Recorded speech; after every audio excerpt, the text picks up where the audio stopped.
binge on a bit of rock crawling and RC awesomeness.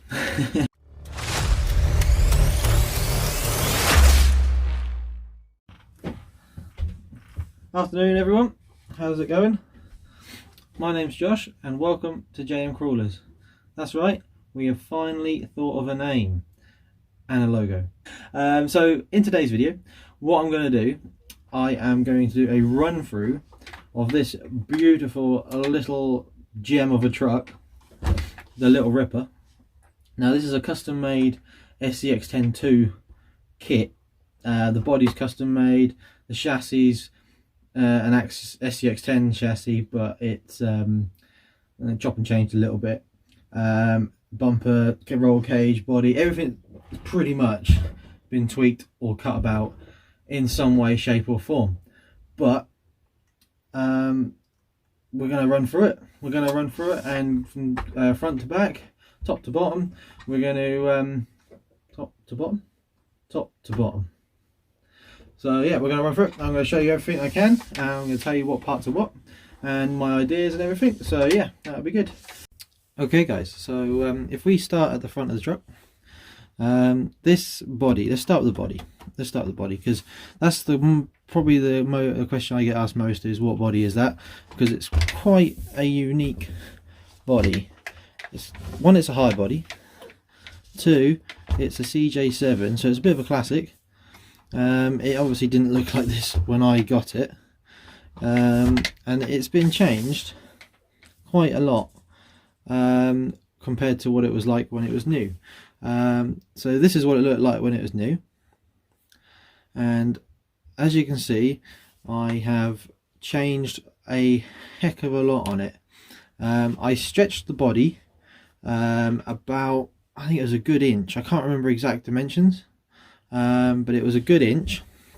I chopped the body right there, so the body got chopped there, and the body got chopped there and there, which isn't very big at all. So now my plan was to fit it onto an scx10 chassis, because I wanted to keep it 1/10 scale, because in all fairness, 1/10 scale is kind of what I know. So I had a lot of work ahead, and that involved chopping a brand new body up, getting some plastic card, which I had, and moulding it to the shape, or the inside shape of the body. I can show you this. If I just remove these pins,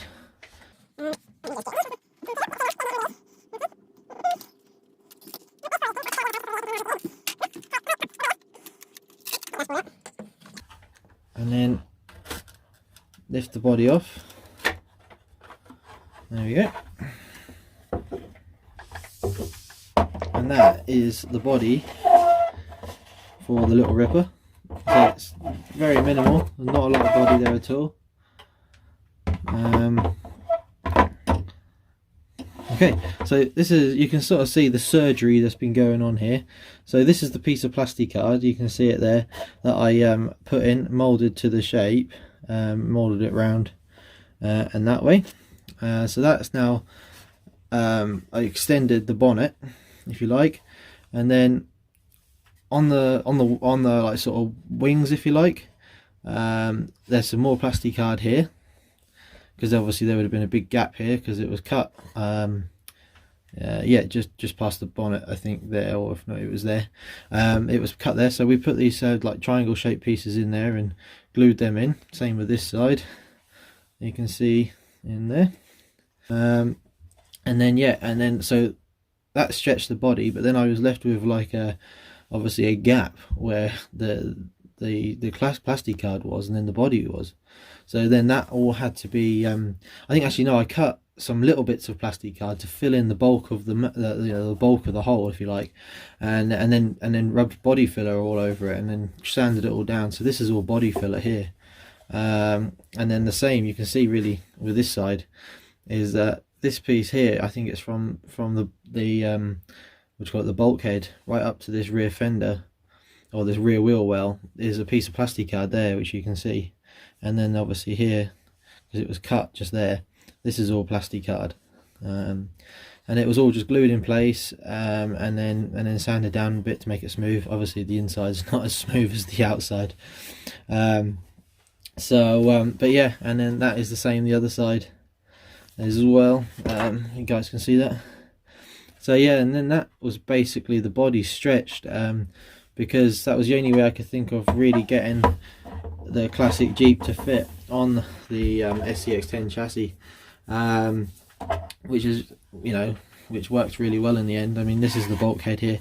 I don't know, guys can see it. There you go. That's the bulkhead there, and that's a little hole cut out for the what do you call it, the spur gear to go through. Yeah, but that's the body. You can see that the body's held on with these holes just here, which go through the rock sliders. It was all panned out. The little notches are cut out. Oh, there you go. The whole notches, little cut out there for the rock sliders to fit through. So yeah, that's the body. And this is the chassis.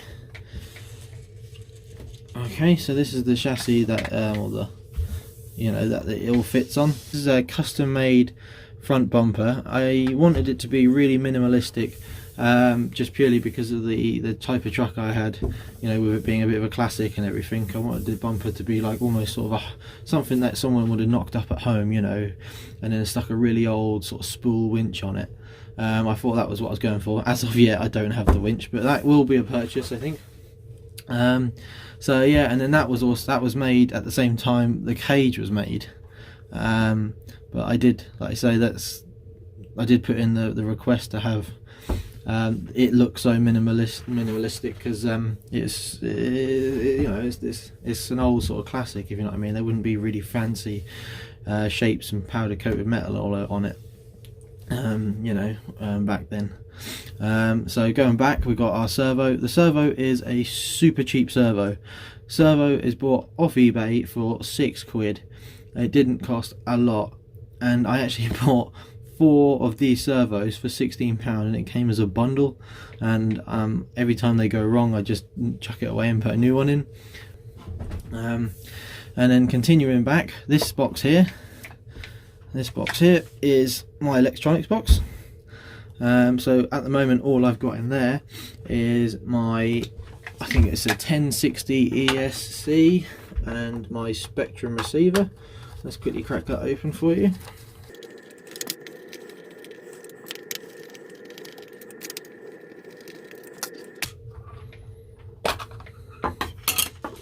So yeah, in there, that's all it is. My 1060 ESC and my Spectrum receiver. That is it. I mean, eventually there will be a winch controller go in there and stuff. Excuse me. So yeah, and that's really simple. I like the idea of having the box in between the shock towers, and I went obviously online and measured it up and found the box that would fit it really well. But yeah, it fitted really well. As you can see, there's how tight the spur gear is up against it. I think it's actually even touching it. If not, if I move it back, you can just see there's a small gap. That is very tight. I mean, like when they say fag paper tight, that's tight. So yeah, that was sort of a more, I want to say more jammy, more of a luck thing than judgment really. When I put it in, I was like, oh, that's going to work a treat. What with the servo where that needed to be and everything. So I was really pleased with that.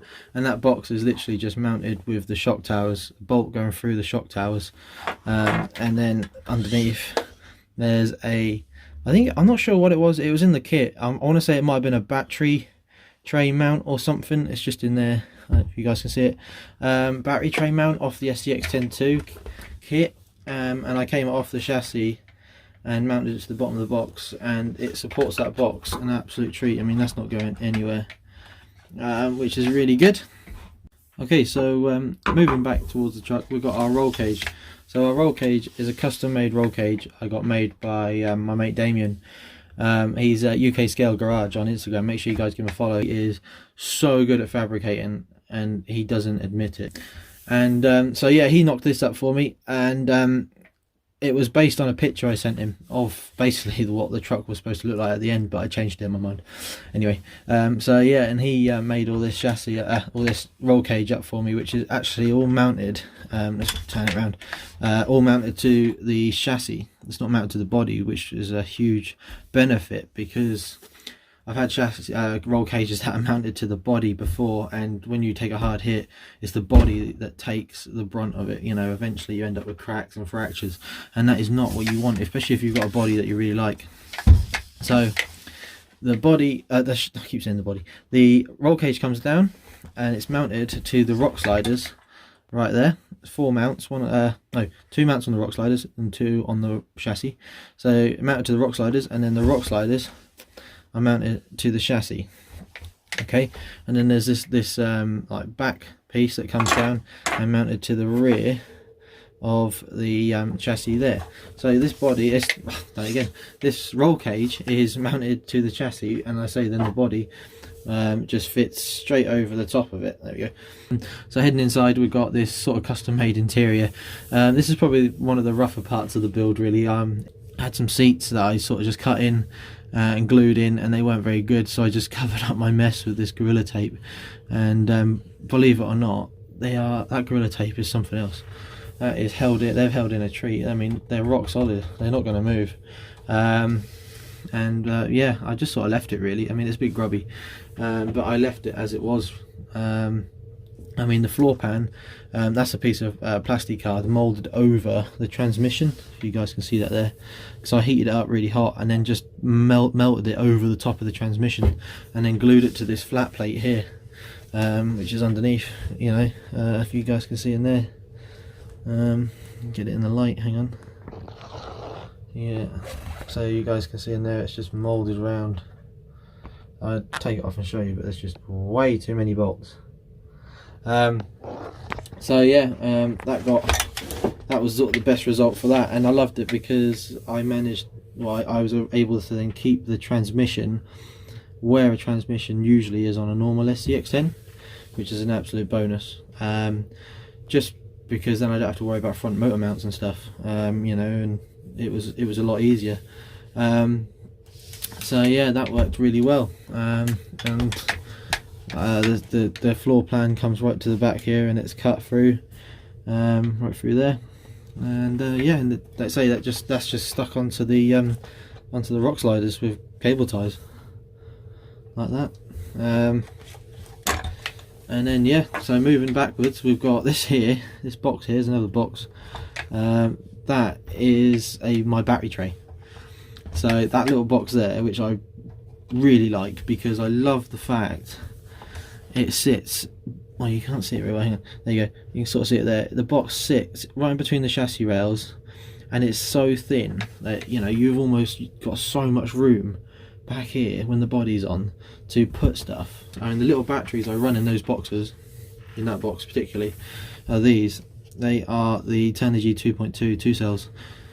They're a brilliant little battery. I can get, I should think, an hour and a half, not 2 hours of runtime out of them. You know, and I've got I'm running a Gould RC 2710 brushed motor in this, so it's nothing too fancy at all. It's proper, you know, durable, and you know, it can take a beating. So going back here, this roll cage comes down, and it's actually mounted to the rear bumper, or it's all welded together with a little shackle on the back. So when you undo the cage here and here, the cage lifts up like a hinge, and then you can do the work you need to do. It's a bit of a job. Don't really like taking the cage off that often, just purely because there's 1, 2, 3, 4, 5, there's 10 bolts to undo, and that's without undoing the 2 back ones. So there's 10 bolts to undo just to make it hinge back.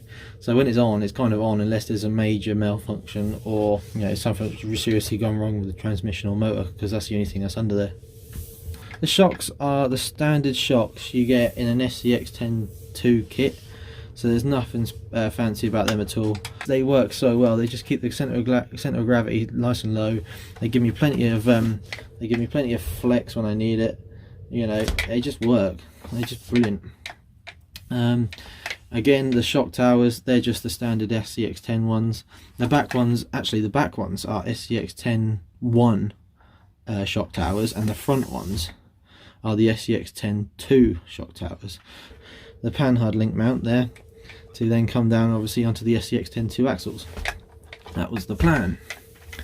Now going underneath, obviously we've got the scx10 2 axles, we've got these 6mm suspension links that I made myself.